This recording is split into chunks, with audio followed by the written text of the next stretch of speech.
Yeah. I think this second lockdown has been interesting because certainly in the first, whenever we went into full lockdown, March, April, May was it as well? There was like this collective effort where people were like, okay, we understand we need to do this. We don't want to overwhelm the NHS. But for some reason in this second lockdown, people seem a lot more fed up, a lot more frustrated, whether it's because of the expectation that this would be over by now. And so there's a bit more of a rebellion going on. I feel like people are like, stuff the rules. We need our freedom. We want to do life the way that we're used to. How long is this going to go on for? And that's certainly one of the feelings amongst Christian communities, I find. So the question really is, should Christians disobey the state by meeting together?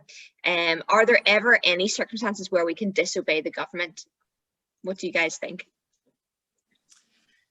Yeah, sure.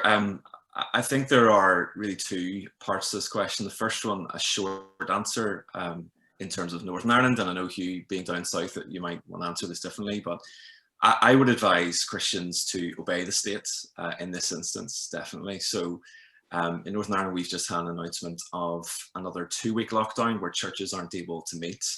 But that does raise the bigger question of, are there any ever circumstances in which Christians should disobey the state? And I think there are.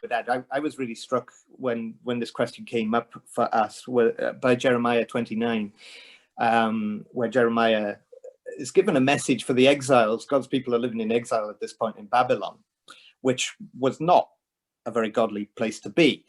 A very pagan culture, a very aggressive culture, a very powerful culture.